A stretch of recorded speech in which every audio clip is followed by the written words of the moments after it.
qual o caminho que os escravos percorreram do cativeiro à liberdade? Quem foram os negros, escravos ou livres, que lutaram pelo fim da escravidão? E como é possível reparar a desvantagem social do negro no Brasil? É o que você vai ver agora no Caminhos da Reportagem. A escravidão marcou de uma forma muito maligna a história do Brasil, né? O processo histórico é muito complexo. A escravidão não escapa a isso. Eu vejo uma história de um crime contra a humanidade. Imagine ser arrancado de sua família, acorrentado, trancafiado, privado de luz, água e comida. Imagine ser negociado, jogado num porão quente, úmido e superlotado por semanas, sem ter a mínima noção do seu destino. Chegou à conclusão de que a pior invenção da humanidade foi o navio negreiro, né? Era uma viagem que durava cerca de 2 meses, né? Com alimentação extremamente precária, várias doenças, né? Você não conseguia se levantar, você passava 2 meses sentado, várias mortes, né? Violência sexual, violência física. Ao mesmo tempo que se sabe que isso houve, sabe-se também que houve preocupação por parte dos traficantes, dos comerciantes, em perder menos a carga. Durante todo o período do tráfico negreiro, o Brasil recebeu quase 5 milhões de africanos, o que representa 46% de todo o comércio de escravos das Américas. Estamos a falar de quase 1/3 da população africana que foi desenraizada, retirada à força dos seus sítios ou dos seus lugares de origem. Os portugueses eram os senhores do tráfico no Oceano Atlântico. Nem precisavam entrar no continente africano para capturar os escravizados. As constantes guerras entre as diversas tribos faziam um número alto de prisioneiros, que eram logo levados para a costa. Então, não é uma escravidão que começa aqui. Já existia um tipo de escravidão na África entre tribos que se lutavam, se aprisionavam, mas isso era uma coisa que era feita lá e que tinha seus mecanismos de contenção lá. Na costa da África, na ilha de Cabo Verde, funcionavam dos postos de receptação desses prisioneiros que vinham do interior do continente. A Cidade Velha, Beira Grande, começou na altura a ser o grande centro comercial do Oceano Atlântico, Atlântico Sul, estando precisamente no cruzamento das rotas entre a costa ocidental africana, a Europa e as Américas. O quantitativo humano que saiu da África para servir nesse comércio triangular e que teve Cabo Verde, ou as ilhas de Cabo Verde, como um centro de adaptação, readaptação, antes de serem reexportados ou utilizados como carga humana. O comércio atlântico de escravos para o Brasil começou aqui em Pernambuco. E a província de Pernambuco tem a vergonha de ser um dos pouquíssimos lugares do mundo que recebeu gente da África permanentemente, sem interrupção, desde o século XVI até o século XIX. A escravidão africana no Brasil começou aqui. A turística ilha de Itamaracá, em Pernambuco, servia de porto clandestino para o desembarque de cativos. Foi ali, por volta de 1845, que um africano muito especial desembarcou, Mahoma Bakwakwa. Ele é o único dos 12 milhões e meio de africanos que vieram para a América que deixou um livro de memória. O único, comprovadamente, é ele. E ele desembarcou aqui. Bakwakwa sabia ler, escrever e contar e deixou um livro publicado em 1854 no Haiti, contando tudo o que sofreu desde a captura em Benin até a liberdade. Em 1845, quando Bakwakwa chega aqui no norte de Pernambuco e é vendido para um padeiro, provavelmente em Olinda, ele trabalhava inicialmente como carregador de pedras. Era um trabalho muito duro e ele coloca que em certa ocasião ele tenta suicídio, mais de uma vez inclusive, e antes que ele conseguisse se matar, vamos colocar assim, o seu senhor o vende para um comerciante da Praça do Rio de Janeiro. O Rio de Janeiro foi a cidade que mais recebeu navios negreiros no mundo. 2 milhões de escravos africanos podem ter desembarcado nessas pedras, que hoje fazem parte das ruínas do antigo Cais do Valongo, na área portuária. Você chegava, você era tratado como um animal. Você tinha as casas de engorda, né? Que se você chegava muito magrinho, doente, se você não era jogado na vala para morrer de fome e acabar de morrer de doença, do que fosse que você já tivesse trazido dentro do navio, você ia para a casa de engorda, né?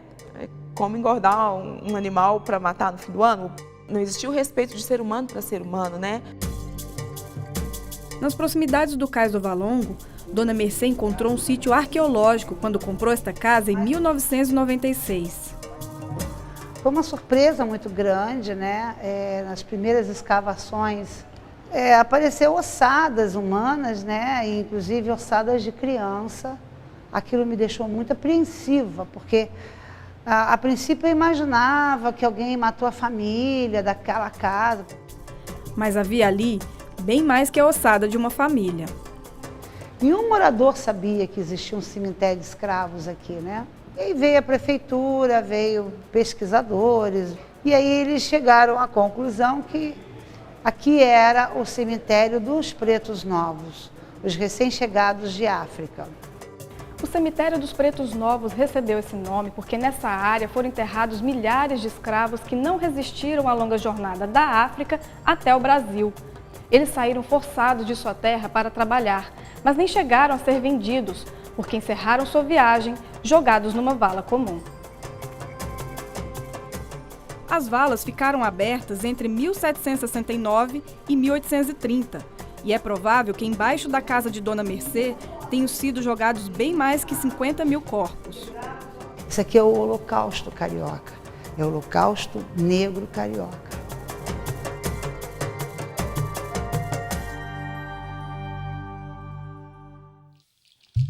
Quem não morria era exposto no mercado e logo vendido para algum senhor.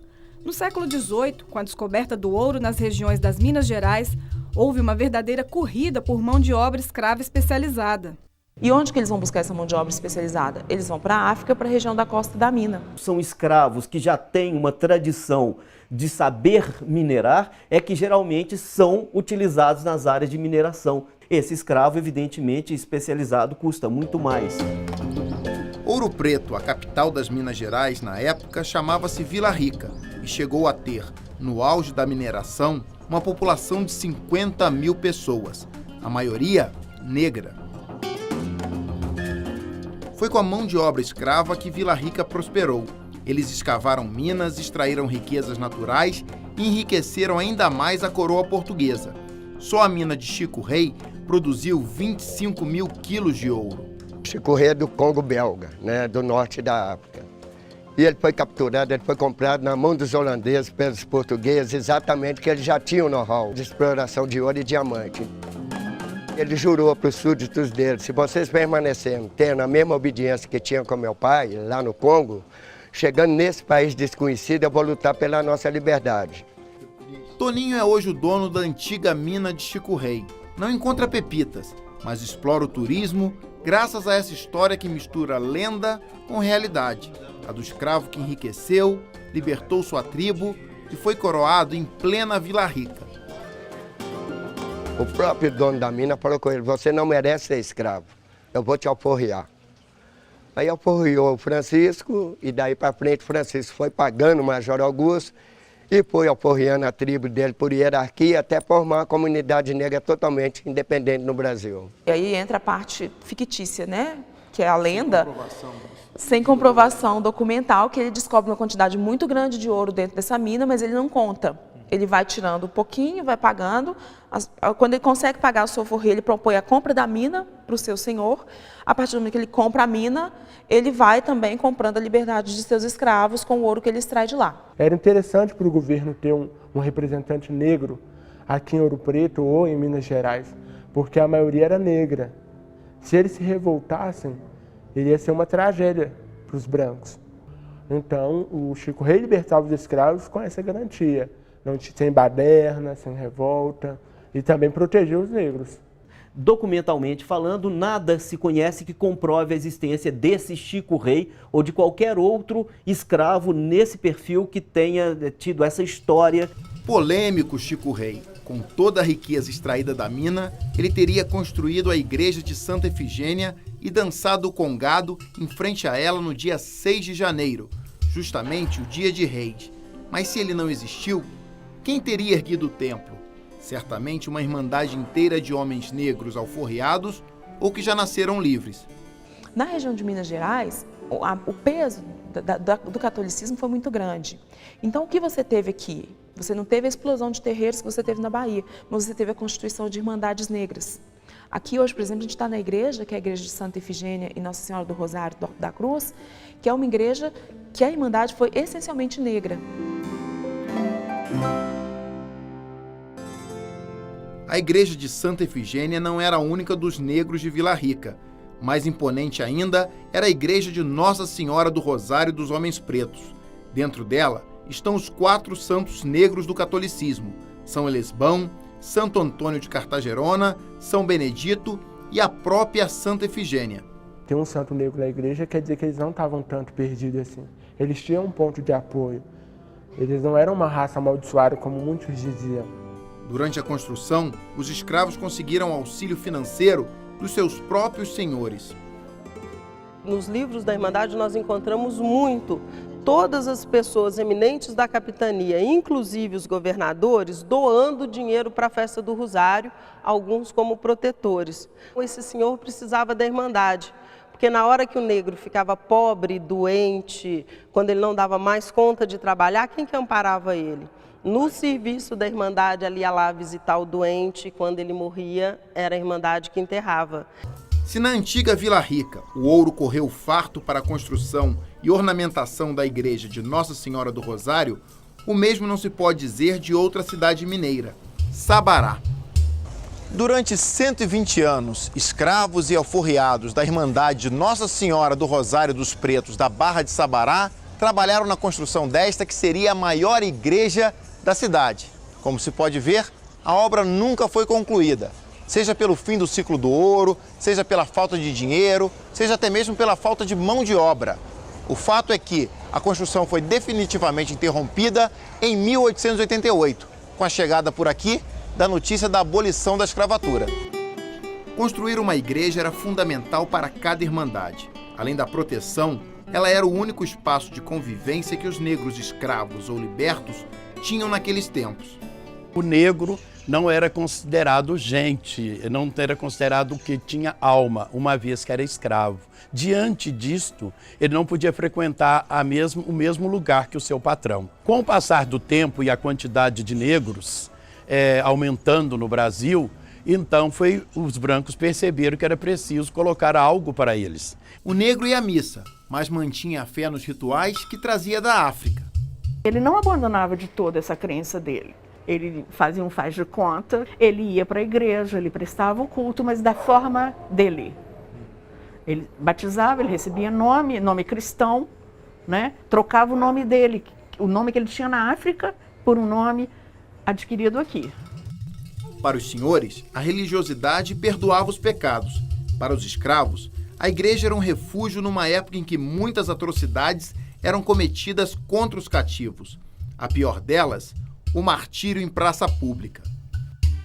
Todos os dias, entre 9 e 10 horas da manhã, era possível ver a fila de escravos que iriam ser castigados. Iam eles de 2 em 2, amarrados pelo braço e sob a escolta da polícia até um local determinado, pois era muito comum que nas praças principais de cada cidade existissem pelourinhos, com o intuito de mostrar para a população os escravos que iam ser castigados. O pelourinho era uma punição, as pessoas levavam chibatadas, a gente conhece as punições da Inquisição, então é uma sociedade que está funcionando numa outra lógica ética. Que o castigo exemplar era bem visto, o castigo excessivo que não. Poderia trocar de dono desde que você sofresse castigos abusivos. Ia à justiça e relatava o fato que era averiguado, mas você teria que ter um interlocutor. O ciclo do ouro acabou, as minas já não produziam mais, Vila Rica começou a esvaziar, mas a escravidão estava longe do fim. Houve o ciclo do pau-brasil, o ciclo da cana-de-açúcar, o ciclo do ouro, o ciclo do café. Todos esses ciclos estavam dentro do ciclo da escravidão, né? Os comerciantes, as pessoas mais ricas do país, eram traficantes de escravos. A partir de 1828, o Brasil descobre outra fonte de riqueza, passa a ser o maior produtor e exportador mundial de café. As terras altas e o clima do Vale do Paraíba favoreceram a produção de café no século XIX. E foi nas grandes propriedades com mão de obra escrava que as lavouras se desenvolveram.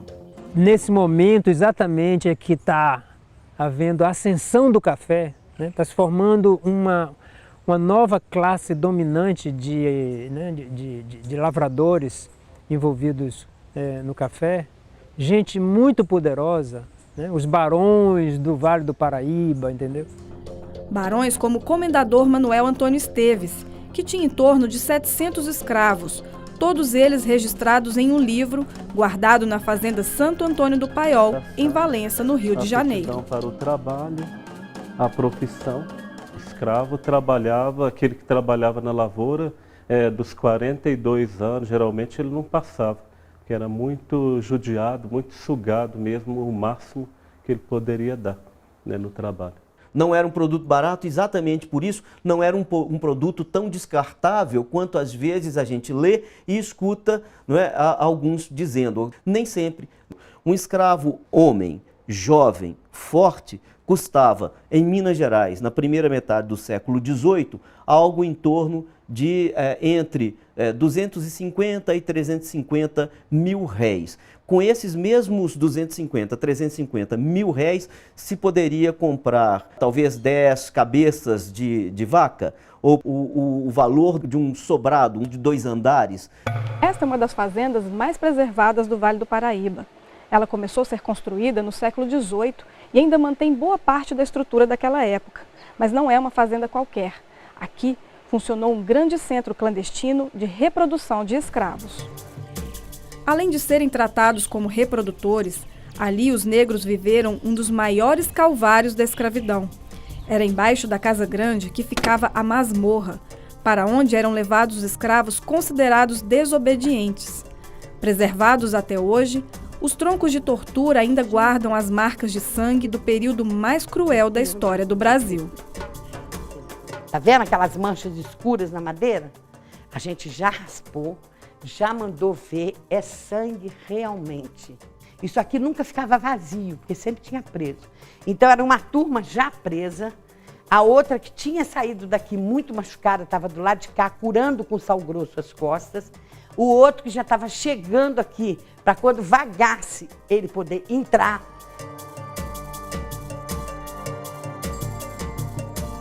Será que haveria uma luz no fim do túnel para o sofrimento de tantos escravos? Quando as ideias liberais e iluministas ganharam corpo em todo o mundo ocidental, o Brasil, junto com alguns outros países, foi paulatinamente se transformando numa espécie de aberração em relação à comunidade internacional. É só a partir do século XIX que as mentalidades começam a mudar. A escravidão passa a ser ilegal. Os ideais abolicionistas se espalham, mas a derrubada definitiva de todo o sistema é um processo bastante lento. É o que você vai ver no próximo bloco.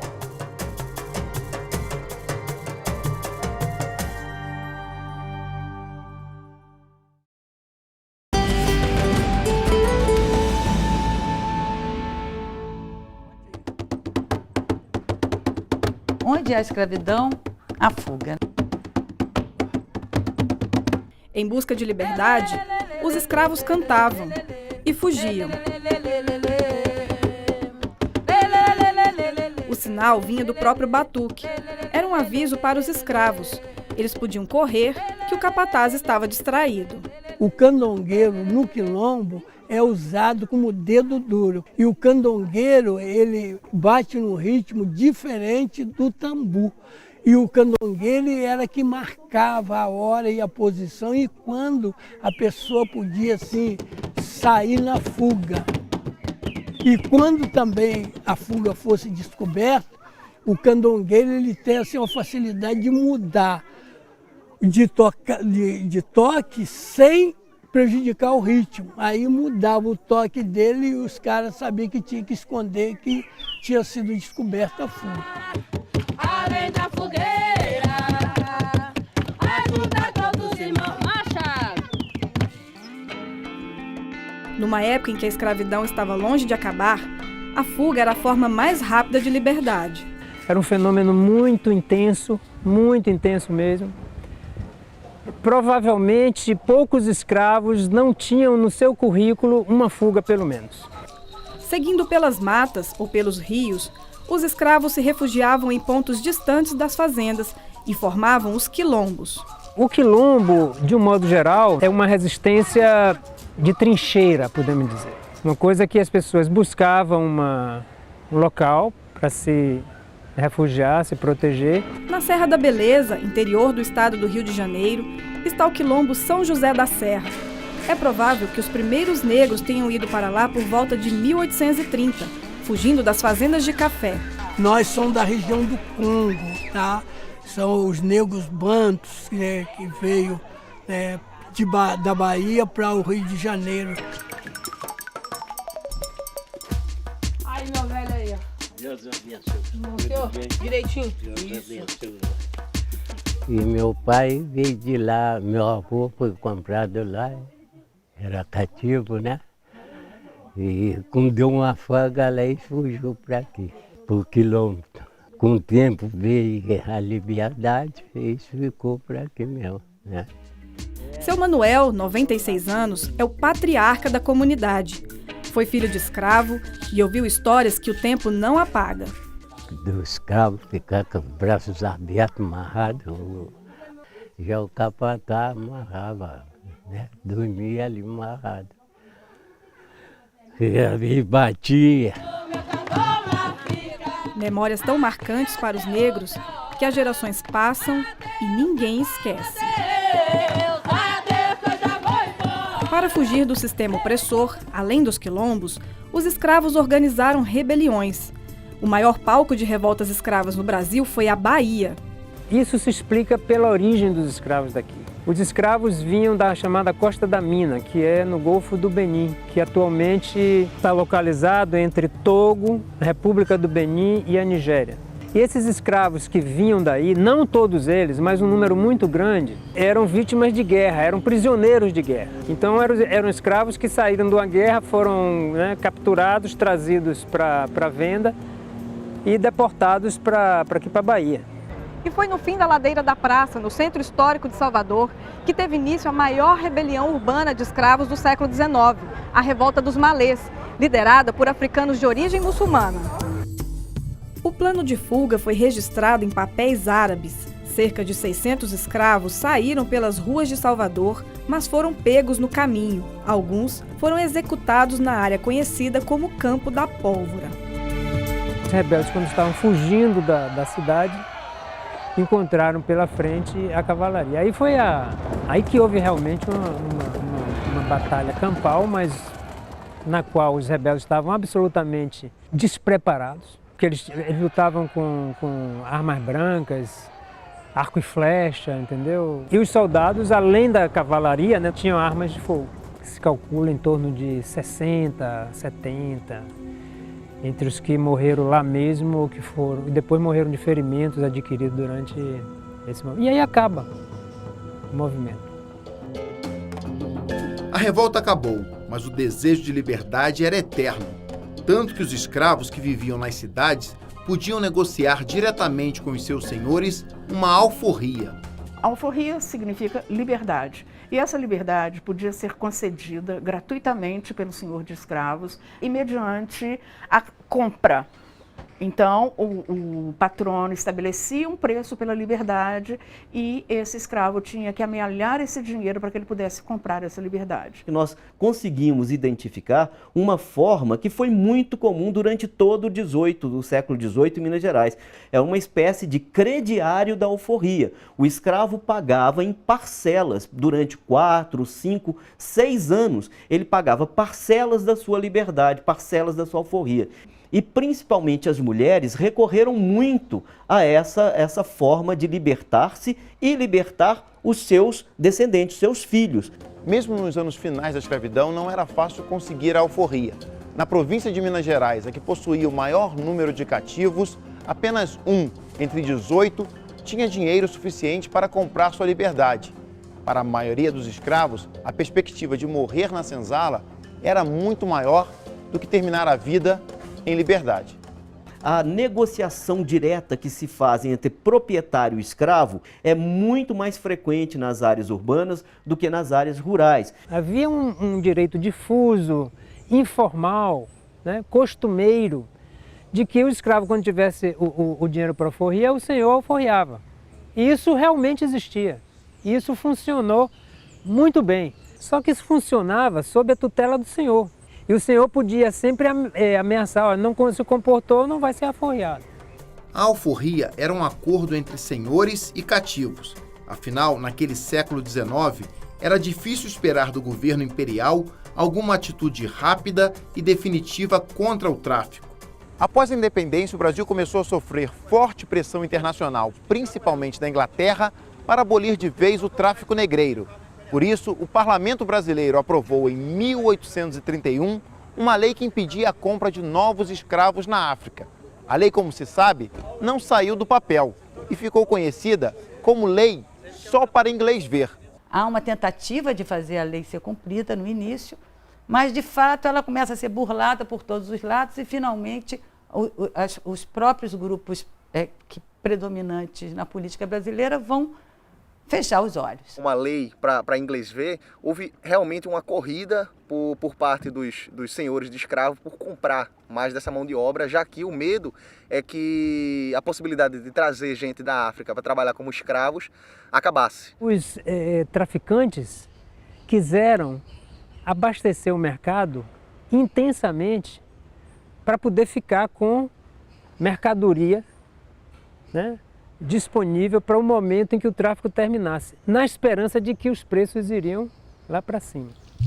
Pelo menos 750 mil escravos africanos entraram de forma ilegal no país depois dessa lei até o ano-chave de 1850.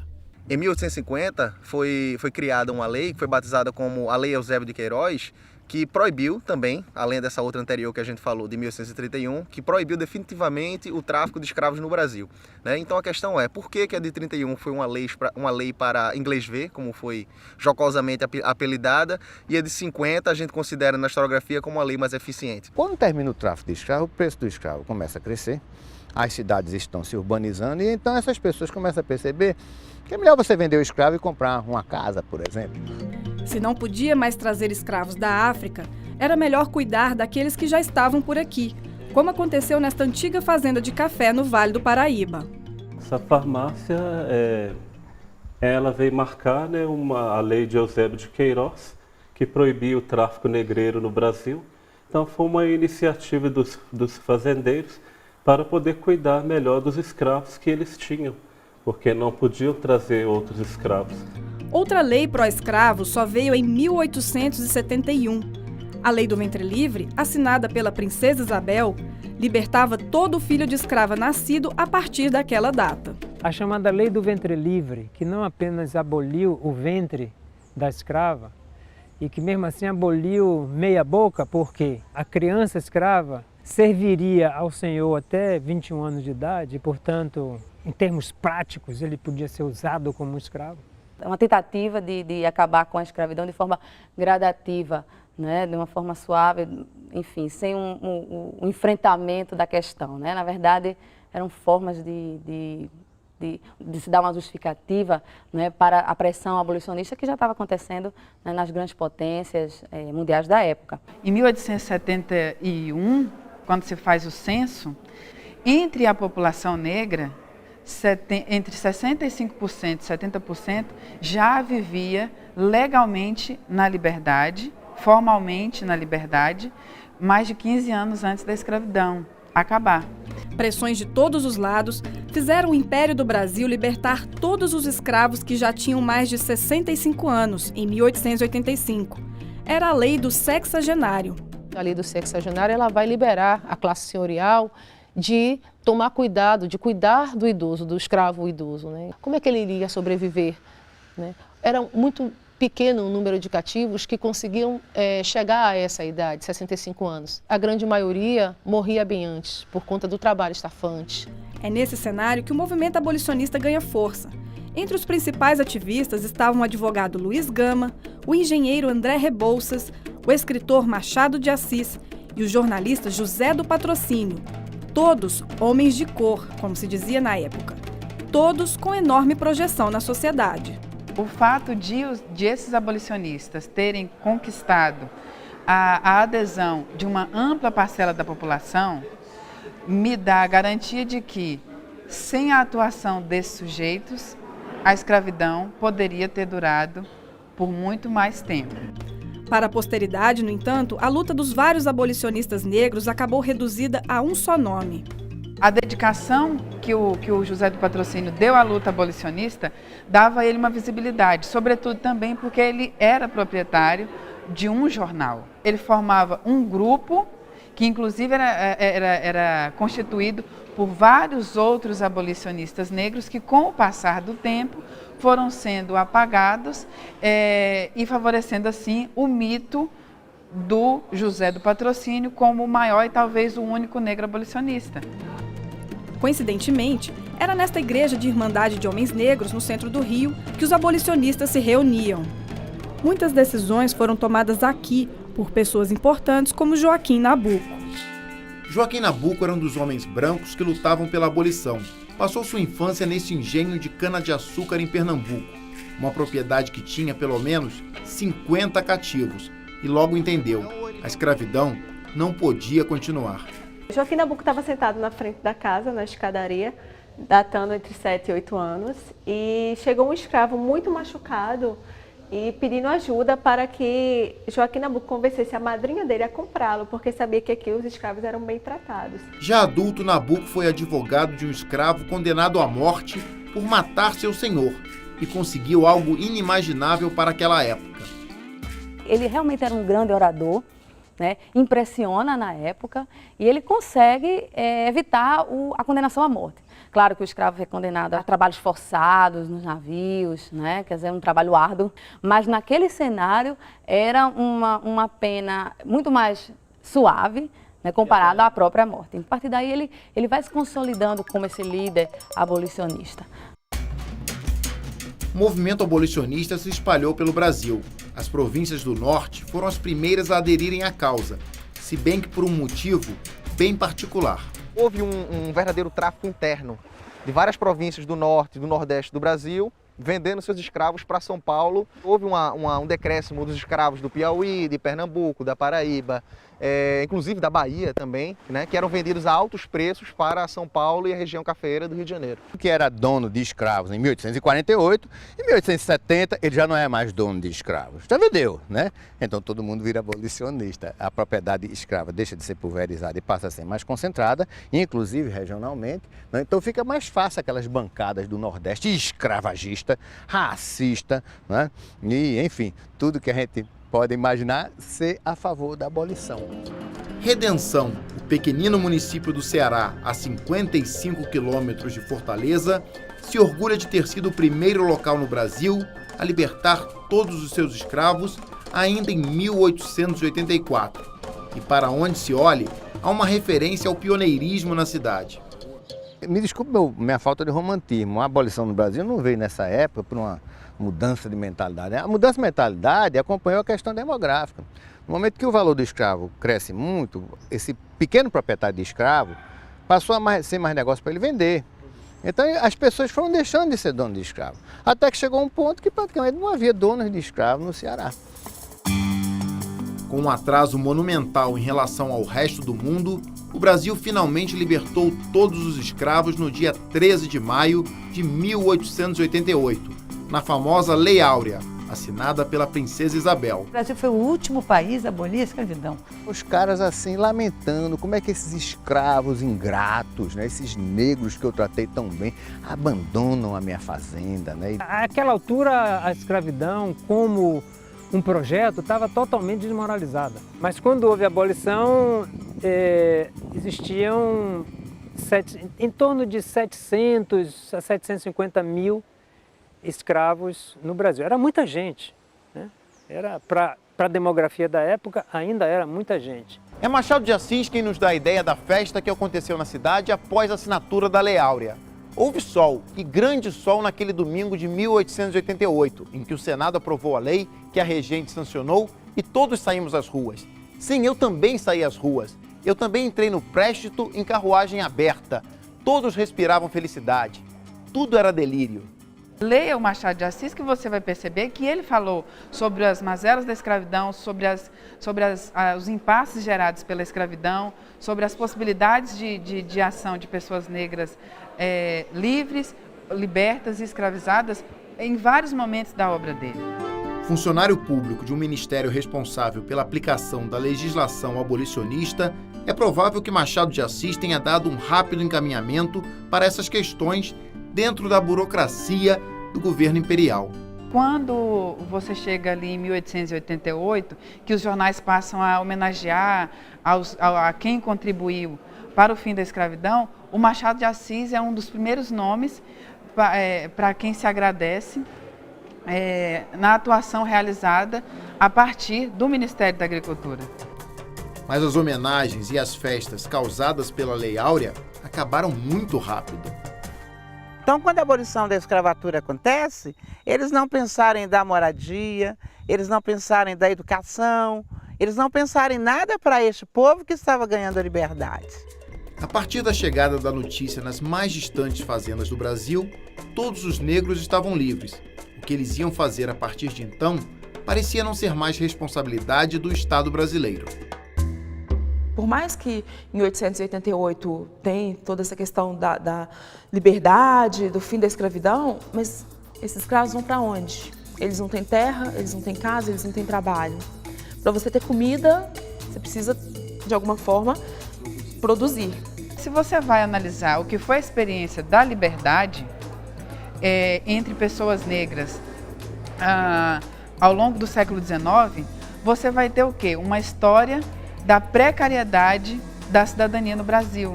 Nos dias de hoje, será que é possível reparar os males deixados pela escravidão? Políticas afirmativas e sistemas de cotas atendem às reivindicações da população negra brasileira? É o que você vai ver no próximo bloco.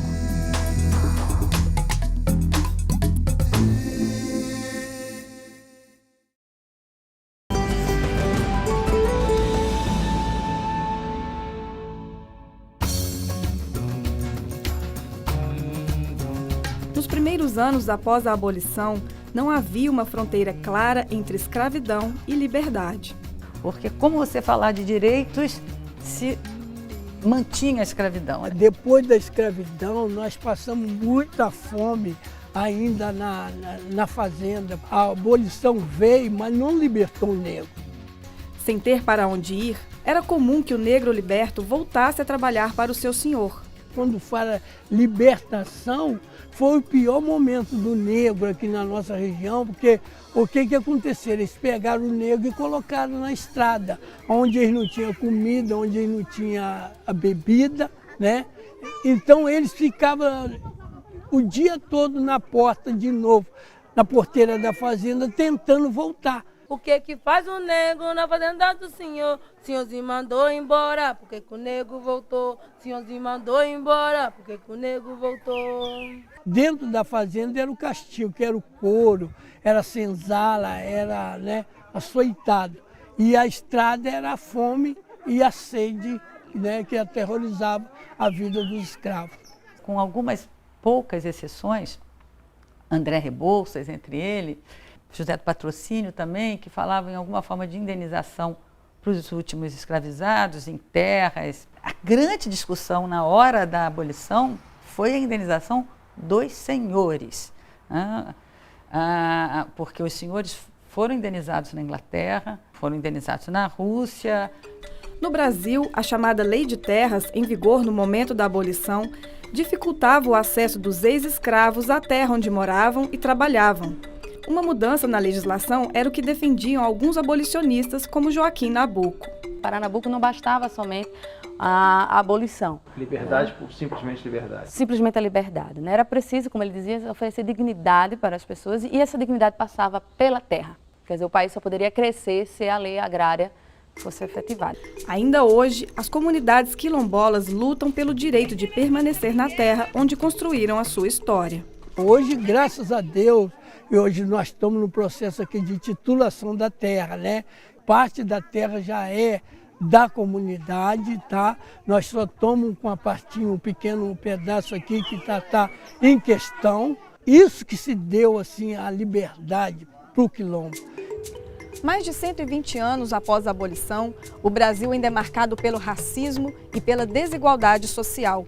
Uma pesquisa das Nações Unidas mostra que o Índice de Desenvolvimento Humano, aquele que mede o nível de renda e acesso à saúde, educação, entre outras políticas, é menor entre os negros do que entre os brancos. Os negros saíram da lavoura do café, foram para a favela, mas estão sendo massacrados até o dia de hoje. Então é óbvio que essa questão da cidadania da população afrodescendente era um problema no século XIX e, com todas as evoluções que vieram percorrendo ao longo do século XX, continuam sendo um problema também no século XXI.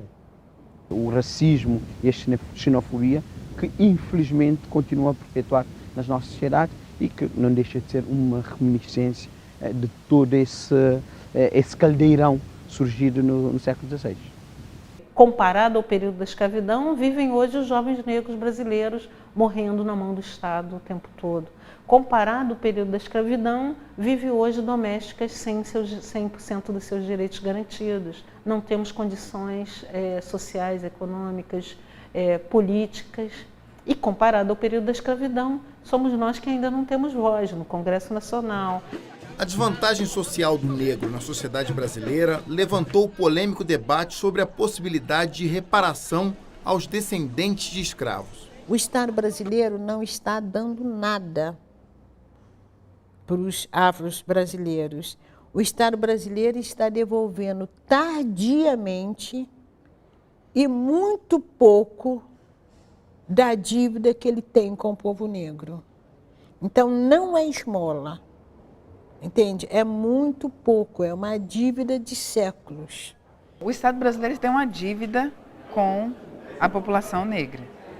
Um Estado fundado na escravidão e constituído a partir da exploração do trabalho não pago de gerações de pessoas e que não criou medidas para que reparasse esse histórico de desvantagens, ele precisa ser questionado. Um debate complexo, se for relacionar numa relação direta de causa e efeito, reparação com algum benefício pecuniário nos dias atuais, eu particularmente acho que essa conta é impossível de ser feita. Tecnicamente, contabilmente, politicamente, acho que não há muito como. É impossível certos países ou certas nações pagarem a dívida que têm para o continente africano. Porque isso, numa perspectiva demográfica, estamos a falar de um continente que em menos de 2 séculos foi completamente dizimado. Então, o que a gente está querendo dizer com a reparação é reparar a memória, a história, a presença, os símbolos, as personalidades dessa vivência negra que vem até hoje. Para discutir as possíveis formas de reparação, a Ordem dos Advogados do Brasil, a OAB, criou recentemente a Comissão da Verdade sobre a Escravidão Negra. Vamos discutir a reparação e vamos discutir a verdade da escravidão da mesma forma como foi feita na Comissão da Verdade sobre a Ditadura. Qual é o crime, né? Quem cometeu o crime e quem o sofreu. Né? Você trabalhou para construir esse Brasil sem receber um tostão em troca. É a sociedade como um todo, né, que tem que reparar, no sentido de que o Estado tem que coordenar uma reparação. E isso está acontecendo, de uma certa maneira, através das cotas para a educação, das cotas para o funcionalismo público, programas de saúde especificamente dirigidos para a população afro-brasileira. Qual seria o preço a pagar pelos escravos africanos que morreram na travessia do Atlântico, enquanto carga? Nunca teríamos o preço justo desta compensação. Na verdade, o retorno devia ser pagar em dinheiro esses anos trabalhados por esse grupo. Mas nós sabemos que isso não vai acontecer. Para isso acontecer, era necessário reconhecer que a escravidão foi um crime. Reconhecer simbolicamente é muito simples, fácil. Uma das formas de reparação aos danos causados pelo longo período de escravidão é a Lei de Cotas, criada em 2003, que incentiva o ingresso de estudantes negros nas universidades públicas do país. nós consideramos a política de cotas como uma das possibilidades, uma das estratégias de tentar recuperar o prejuízo que foi ocasionado a esse segmento social. Mas jamais ela dá conta de ser o pagamento dessa dívida como um todo. Adilson realizou uma pesquisa sobre o desempenho de alunos cotistas nos cursos de Medicina, Direito, Engenharia Civil e Serviço Social na Universidade Federal de Ouro Preto, em Minas Gerais.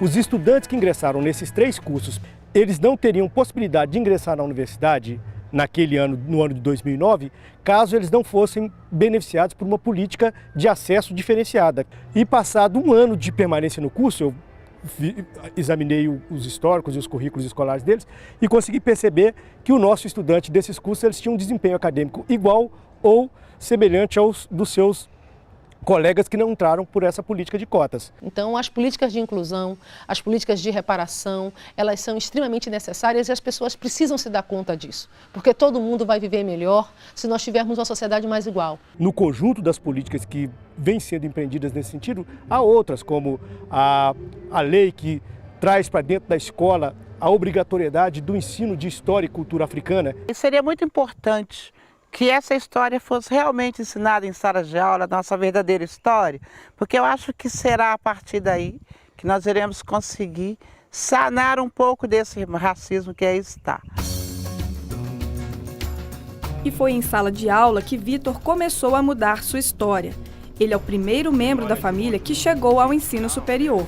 O pai do meu avô não estudou, o meu avô não estudou, a minha mãe não estudou. Qual é a geração que está conseguindo estudar?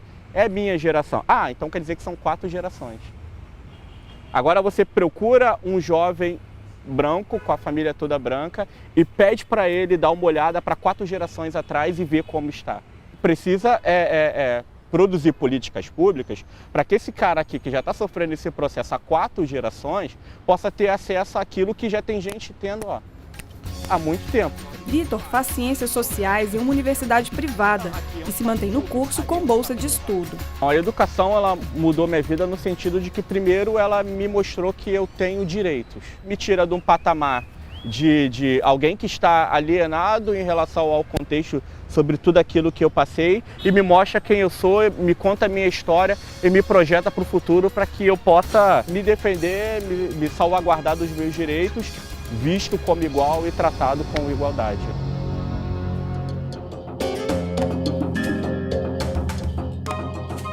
A educação também marcou a história de Dona Zica. Ela foi empregada doméstica dos 8 aos 65 anos de idade. Seu primeiro trabalho foi para os descendentes da família, para quem sua avó trabalhou nos tempos da escravidão. No primeiro momento, aos 9 anos, eu cuidava de 2 crianças, tá? Eu cuidava, só não cozinhava, mas fazia todo o serviço da casa. Tá? Eu estudava, ela fez questão, eu fui a primeira pessoa da família a entrar no grupo escolar. Quando o tempo passa, a partir de tomar uma consciência que a gente veja, que eu percebo, eu fazia um trabalho escravo. Ainda criança, quando os patrões atrasaram o pagamento, Dona Zica fez a sua primeira reivindicação por direitos trabalhistas. Peguei a bagagem que eu tinha e fui para casa. Disse, mãe, não vou trabalhar mais. 2 dias depois ele foi atrás de mim. Aí disse para minha mãe assim como se eu fosse propriedade deles, né? Eu vim buscar a Zica. Conversaram. A minha mãe disse, me chamou. Seu Gias veio te buscar. Eu disse, mas eu não vou. Aí ele disse para mim que soou muito mal nos meus ouvidos. Com uma criança de 11 anos eu tive esse entendimento. Você não vai, não volta, mas também eu não te pago. Certo? E soou de uma forma muito, muito complicada nos meus ouvidos, entendeu? Eu trabalhei, eu preciso de receber. E eu comecei a colocar na minha cabeça, ele vai me pagar de qualquer jeito. Eu não vou deixar de receber meu dinheiro. E um dia eu cheguei e falei para o seu Montalvão, o nome do senhor. Escolhi tudo que eu queria. Eu digo, hoje eu vou comprar todo o meu material de escola. Aí comprei tudo que eu precisava. Caderno, lápis de cor, eu achava lindo aqueles lápis de cor de grande, eu queria possuir, não tinha. Então tudo aquilo que eu sonhei eu comprei, só de material de escola. Quando o homem foi pagar a dívida, ele viu esse acréscimo, né? E investiga daqui, investiga dali, descobriram que tinha sido eu que tinha feito essa conta. Aí ele foi na minha casa, né? E eu negando, como criança, chorava muito, negava, não fui eu. No final ele me pressionou tanto, eu disse, fui eu sim, mas só gastei o dinheiro, 30 mil réis, que é o que o senhor me deve, foi isso mesmo. Faltava para inteirar os 30 reais, que hoje 30 reais, que eram 30, um coco. Comprei um coco, tá? Para completar os 30 mil réis. Diante disso, a minha mãe disse para ele, foi além disso, passou dessa quantia, era a linguagem dela, né? Ele disse, não, foi 30 mil réis que ela gastou. Então, fica tudo elas por ela, você não deve nada a ela. A coragem da infância gerou frutos para o futuro. Dona Zica foi uma das fundadoras do Sindicato de Trabalhadores Domésticos no Rio de Janeiro e ajudou a fazer a chamada PEC das Domésticas. E até virou personagem de documentário pelo seu exemplo de vida. Andar com fé eu vou, café não costuma falhar. Andar com fé eu vou. Hoje, aos 80 anos de idade, Dona Zica é pedagoga, está fazendo a segunda faculdade e trabalha em um centro de cidadania. Eu digo para eu ter o meu objetivo. Uma vez formada, tá? O meu conhecimento ele vai ser aplicado nos sindicatos de trabalhadores domésticos. O serviço doméstico no Brasil está diretamente ligado a essa tradição escravista. Não é um problema de ser empregada doméstica, isso é uma profissão nobilíssima. O problema passa a ser que é uma ocupação que não tem os mesmos direitos sociais dos demais trabalhadores, é uma ocupação na qual a pessoa se vê diante de menores remunerações, né? É uma ocupação na qual é uma ocupação pouco prestigiada socialmente, né? Que envolve, inclusive, muitas vezes, exposição a situações de humilhações e riscos, dado o ambiente onde a atividade é exercida. Homens e mulheres foram igualmente escravizados, mas os danos para a população negra feminina ainda ressoam no presente. A gente já vive, a princípio, uma dupla discriminação, que é o fato de sermos mulheres numa sociedade machista e mulheres negras numa sociedade racista. Desde que a gente acorda e liga a televisão, já não se vê representada. Desde que a gente sai na rua e escuta piadinhas por conta do nosso cabelo. Desde que a gente vê as nossas crianças querendo ser brancas, porque esse é o referencial de beleza, de civilidade. Já até ouvi crianças dizendo isso, que pessoas brancas são mais inteligentes, enfim. Isso é uma questão que mina a nossa autoestima desde pequena. E são as próprias mulheres negras que estão resistindo para mudar o estigma da escravidão, como as bailarinas do grupo Balé das Iabás. Por meio da arte, elas querem construir uma nova imagem da mulher negra e garantir os seus direitos.